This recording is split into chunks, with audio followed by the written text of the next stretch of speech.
Hi friend, জিএচি kitchen চ্যানেলে সবাইকে স্বাগত। প্রতিদিনের মতো আজকেও নতুন একটা রেসিপি নিয়ে আপনাদের সামনে চলে আসলাম। তো আজকে রেসিপিটা হলো মুগেশ্বরী পটল। তো আজকে মুগেশ্বরী পটল বানানোর জন্য আমি পটলগুলো ছুলে কেটে নিচ্ছি। তো পটলগুলো ছুলার সময় আমি সম্পূর্ণ ছুলি নাই, কিছুটা বাদ দিয়েছি। তারপর দুপাশে এরকম করে ছাড়িয়ে নিয়েছি। তো প্রথমে আমি পটলগুলো হলুদ লবণ দিয়ে মাখিয়ে কিছুক্ষণের জন্য রেখে দিব। তো এদিকে আমি কড়াই বসিয়ে দিয়েছি। প্রথমে আমি মুগ ডালটা ভেজে নিব। এখানে আমি 1 বাটি মুগ ডাল নিয়েছি। মুগ ডালটা ভালো করে এইভাবে নেড়ে চেড়ে ভেজে নিব। ডাল ভাজা হয়ে গেছে, আমি একটা বাটির মধ্যে নামিয়ে নিচ্ছি। তো গরম ডালের মধ্যে আমি জল দিয়ে দিচ্ছি। তো ডালগুলো ভিজতে থাক, এদিকে আমি পটলগুলো ভেজে নিচ্ছি। তো পটল ভাজার জন্য আমি কড়াইতে তেল দিয়েছি। তেলটা গরম হয়ে গেছে, এখন আমি পটলগুলো দিয়ে দিচ্ছি।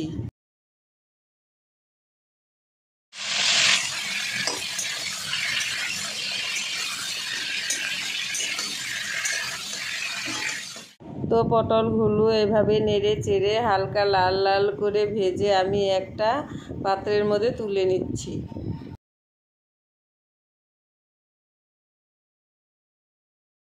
তো এখানে আমি একটা মশলার পেস্ট বানিয়ে নিব। লবণ, হলুদ, আদা বাটা, জিরে বাটা, লঙ্কা বাটা, লাল লঙ্কার গুঁড়ো, ধনিয়ার গুঁড়ো, জল দিয়ে নেড়ে চেড়ে পেস্ট বানিয়ে নিলাম। এদিকে পটল ভাজা তেলের মধ্যে আমি আবার তেল দিয়ে দিলাম। তেলটা গরম হলে তারপর আমি তেজপাতা, শুকনো লঙ্কা ও জিরা ফোড়ন দিয়ে দিলাম। ফোড়নটা লাল লাল হলে এর মধ্যে আমি পেস্ট করা মশলাটা দিয়ে দিলাম। মশলাটা দেওয়ার পর আমি এইভাবে নেড়ে নিচ্ছি। নেড়ে চেড়ে এর মধ্যে আমি একটু হিংস দিয়ে দিলাম।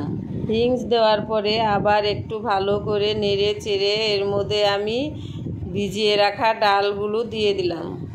তো ডাল দেওয়ার পর এইভাবে নেড়ে চেড়ে আমি ডালের সাথে মশলাটাকে ভালোভাবে কষাতে থাকবো। মশলাটা কষানো হয়ে গেলে আমি ডালটা ফোটার জন্য একটু জল দিয়ে দিলাম। জল দিয়ে ভালোভাবে এইভাবে নাড়তে থাকবো। তো ডালটা ফুটে গেছে, এখন আমি এর মধ্যে ভেজে রাখা পটলগুলো দিয়ে দিচ্ছি। তো পটলগুলো দেওয়ার পর আমি আবার ভালো করে নেড়ে চেড়ে মশলার সাথে পটলগুলো কষাতে থাকবো। তো পটলগুলো ভালোভাবে কষানো হয়ে গেছে, এখন আমি এর মধ্যে দুধ দিয়ে দিচ্ছি।